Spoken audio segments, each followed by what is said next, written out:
Today, I have the pleasure of speaking with a fellow Dojo Cho Southeastern U.S. friend of mine, Sensei Blue Spruill, who's a sixth Dan Shidoan and chief instructor of Peachtree Aikikai, and also serves on the board of directors for the United States Aikido Federation. Good to see you, my friend. Good to see you, Jonathan, and I'm going to torture you again with another happy birthday. Thank you so much. I appreciate it. We haven't spoken in a while. I do want to thank you, though, over the years. One of the things that you've helped me with a lot is when we start to dive into language and some of the Oiwaza terminology and some of the weapons katas that you don't see explained quite thoroughly at seminars or written out. You've been a huge help to me in my training in our dojo in clarifying that. So thank you for that. Well, I appreciate that. Thank you. I do think it's really important, when in Rome, do as the Romans and speak as the Romans. Yes, absolutely. I want to first start. We have a few things to talk about. I know you just authored a new novel, which is exciting, and the timing is great for that. So I want to hear about that. But first off, what's happening at your dojo? We're in February 24th. I should know that date. It's, 2021. What's going on from a training standpoint? How's the dojo doing? What can you share? Well, I think we're not really that different than probably 99% of the other dojos out there, at least Aikido dojos, and in particular USAF dojos, from what I've heard and what I've spoken with other instructors about. We're all in the same boat. And I like to think that we fixed the leak, but we're trying to bail out the water that we took on in the meantime. We've been closed really effectively. We've been closed since mid-March last year. We tried to reopen in July last year, but then the numbers quickly shifted and we ended up only being open for a week. We've been closed ever since. That's been difficult, to say the least. Not that that's not any different for everybody else out there, but yeah, it's been hard. We are doing pretty much the same thing that most dojos that are closed are doing, online classes. We have those during the weekdays, and then on the weekends. Really, this has worked out. We've been fortunate with the weather and have only had to cancel one class, but for many months now, we've been doing weapons classes in the parks on Saturday. But that's about it until things get better. Yeah. Do you see a light at the end of the tunnel? I do, and I don't think it's a train bearing down on us anymore, but it still seems like the walk is a little far off. You read different articles, you see different news reports. Things are getting better, numbers are dropping, but there's still concern about the variants. I do think it's getting better. I think that when more people get vaccinated, that will make a big difference.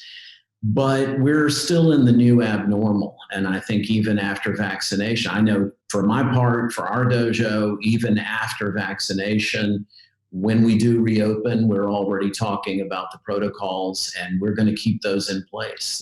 We're going to start with masks and distancing and weapons. And then, I can see that we'll gravitate to Jowaza, for example, so that people can get back into rolling. Yeah. But partner practice, and I know that there are places out there. I mean, there are places just around the corner from us that are doing jujitsu and judo with no protocols, from what I understand. That's their thing, and Sure. They're welcome to it. But we all decided collectively. I mean, we have a technical committee in our dojo, and we all decided that this was the best course for the community. Sure. Well, I think it's admirable what you're doing, and not to make this a political thing or a healthcare discussion, but I think at the end of the day, you have to serve. As Dojo Cho, we have to serve our dojo, and it's not like it's not, we were using when in Rome earlier. It's not Caesar, all hail Caesar. It's, you have to get the buy-in and the support of your students and your members to do the right thing for everyone. And I kind of like, we reopened.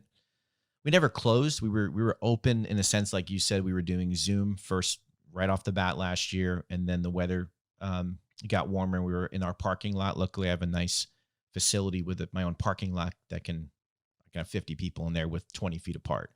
So we're doing outside stuff, which was very safe and effective. And then our governor allowed us to, martial arts dojos and fitness places were the last to be allowed to open with major restrictions in September. And we did. And, the classes are limited in numbers. You have to have your temperature checked. You're wearing a mask, period in the facility.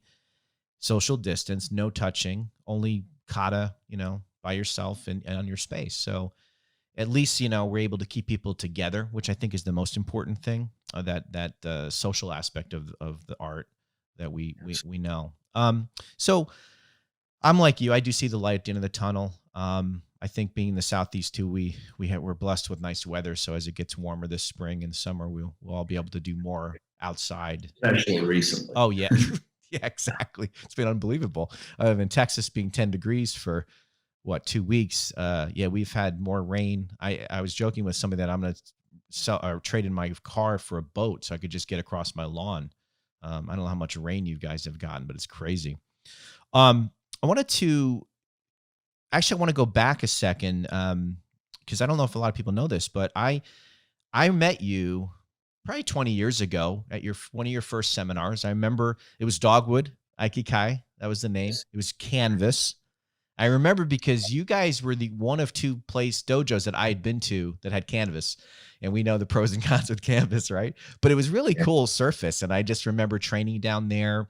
I can't remember what seminar it was that I first was at your dojo, but for a long time, Sensei was coming in and you guys were doing Friday night, and then so that's how I know you through the years, and I've just always enjoyed training with you. The Aikido has been a lot of fun, and you're very technical, very precision, which I like. So I've learned a lot.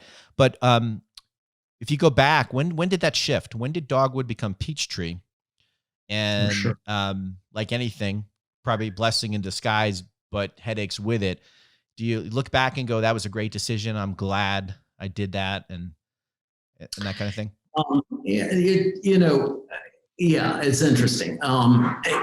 Basically that came about because the first dojo iteration was Dogwood, and that was a partnership. I don't know if you remember Dale Nordenberg, Sure. but he had gotten most of his practice in with Massimo Villadorata in Montreal, and and then moved to Atlanta. And of course, I had started in Japan and moved back to Atlanta, and we trained at George Kennedy Sensei's dojo for a while. For me, it was not that long. It was maybe about 6-7 months. But, I naively had in mind that I wanted to do a dojo. My instructor had encouraged me before I left Japan. And so I just had it in mind. I had an idea of what I wanted to do. I was talking with Dale about that one day, and he, that sounds kind of interesting. And the next thing you knew, we were doing the dojo. And, that wasn't easy to start that, of course. Everybody who talks about running a dojo, how do you make a lot of money running a dojo? Well, you start with a lot of money. Right.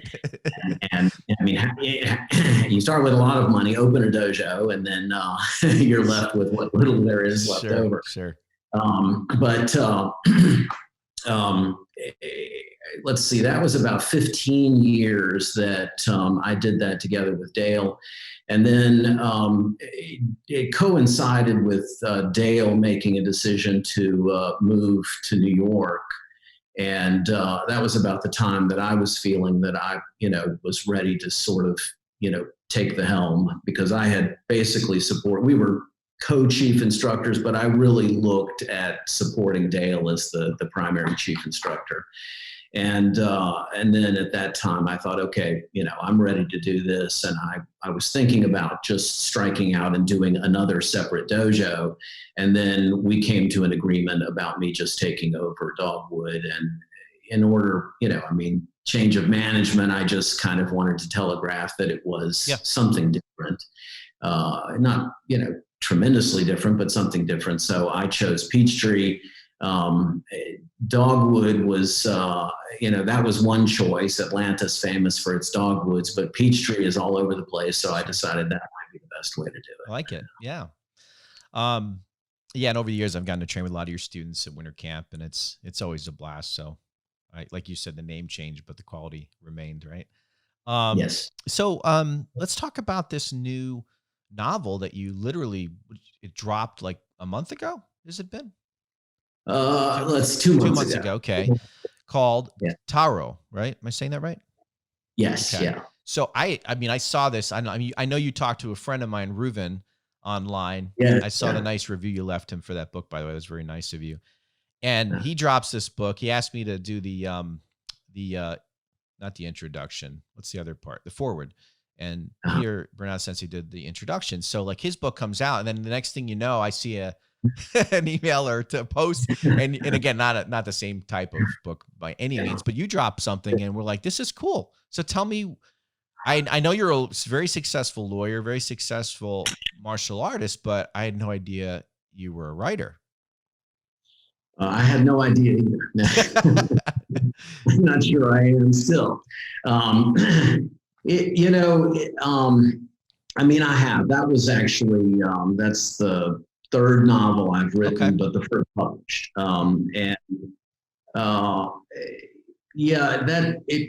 It was just a lark. A couple of years ago, I was thinking about, and I put this in the introduction to the book, but I was thinking about, I'm a fan of history in general, Japanese history in particular.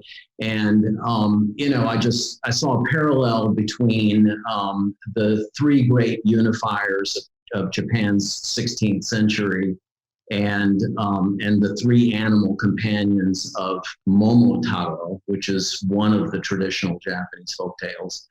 And I thought, wouldn't it be interesting to write a little short story about that? And, the next thing you know, it turned into something much longer. But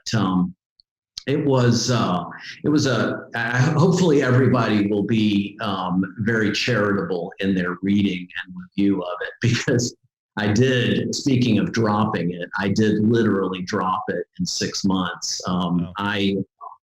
The pandemic had just started, and basically it was around mid-March that, we closed the dojo, and we were still trying to sort out what the new schedule would be for online classes and things. And, it's not like my client roster dropped tremendously, but I naively thought, oh, hey, I'll actually see about writing that short story now.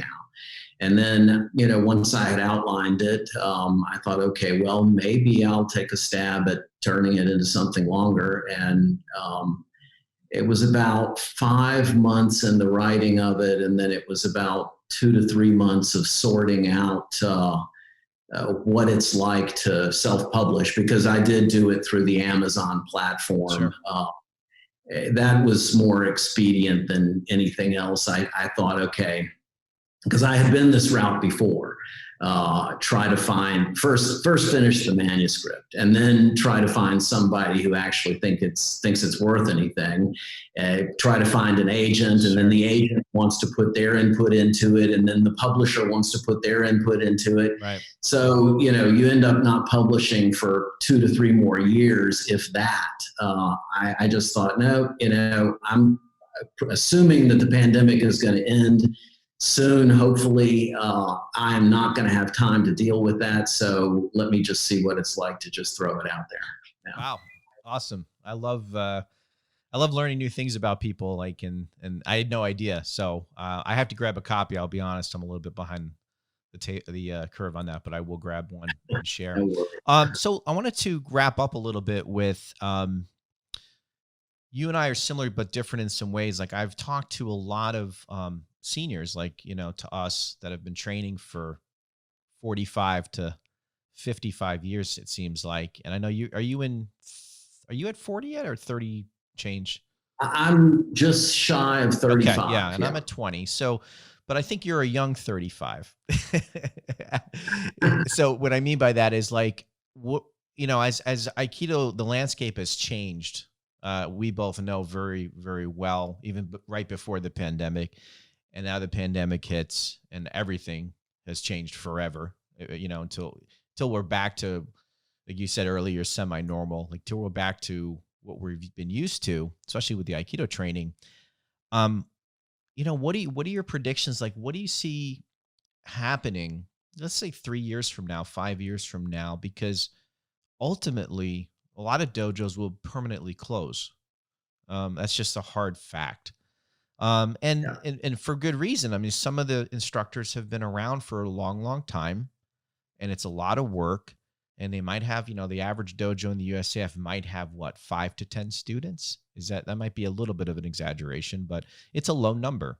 There's only a handful of dojos that have 50 to 100 uh, active members. So, what do you see? If you had to predict for our generation, because I think we're close in age, we got we have more left to do to offer. I just put up my building 3 years ago. I'm not about to shut it down. What do you project? Like, what do you see? What's the landscape going to look like in 5 years from now with Aikido training in dojos? If you had to just take a stab at that. Well, I think you're right that unfortunately, a number of dojos probably will not survive. Hopefully, when the landscape has settled, maybe we'll see the openings of some new dojos. I mean, I certainly hope that. I, the question is kind of, it takes a little bit of unpacking because there are a number of things. I mean, if you were to just set the pandemic aside, we all know, because we've discussed this among ourselves as Dojo Cho and practitioners, that the Aikido population, I think in the US in particular, is an aging population. There was a great deal of interest back in the day with our teachers when they were coming up, and it would seem that has changed. There's no doubt that to some extent it's changed because of the cachet of MMA and jujitsu, and those are great as well. And judging by what I've seen from jujitsu dojos of late, they are just accepting that that's the new abnormal, and they're going to assume the risks of full physical contact. I do think that pandemic-wise, it's going to get better. I think that with vaccination and some eventual herd immunity, it will hopefully be reduced to something like the flu every year.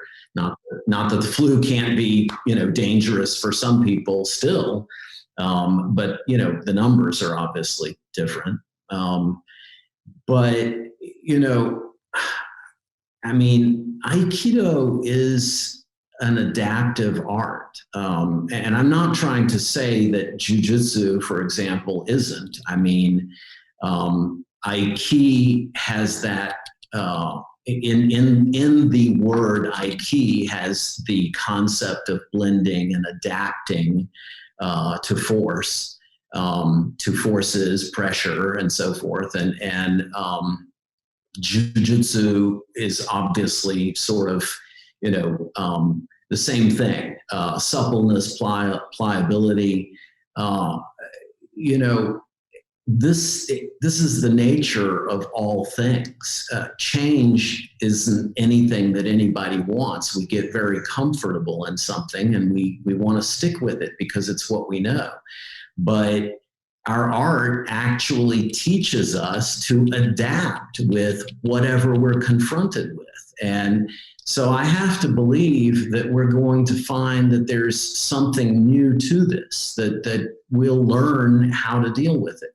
Um, for my part, I've always been incredibly interested in weapons and the weapons aspect of Aikido. And so this is not, I won't say this has been easy by any means, but certainly my students have been comfortable doing the weapons work. And I think I can say, even for myself, that I have learned stuff from focusing on the weapons much more than we even used to do. So there's a lot to be learned there. I know that, some people look at Aikido as being mostly hand to hand, but we all know that a lot of the Aikido techniques came from weapons work. And so it may be that we're going to, return to those grassroots. But um, we know that if you're in space for a long period of time, your muscles are going to atrophy because you don't have gravity and force to deal with. I think it's the same thing here. I think that it is going to push us in new directions. And so long as we're ready to meet the challenge together, I think we'll come up with something that survives. Great points. Always like to get your insight on that, because like you, we have totally dove deeper into weapons work, like by a matter of necessity.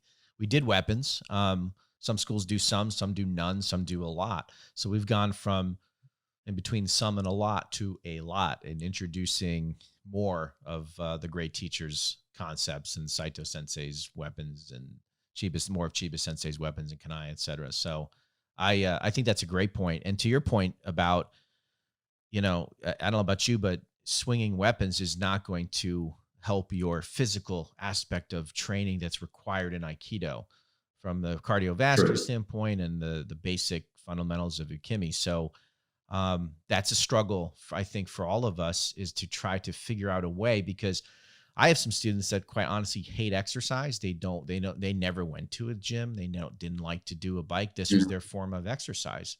So you pull that away, and like, how are you going to stay in shape or minimal shape? So when we do return, injuries are few and far between, and people can get back to normal. So very good stuff. Well, thanks again. I really appreciate you spending some time today to chat, and congrats on the novel. And Thank you. I look forward to seeing you at the next seminar, whatever that means. Whenever. Yeah, I will see you when the next seminar happens, for sure. So I'm looking forward to getting back on the mat with you, and I really appreciate your time today. Absolutely. And thank you, John.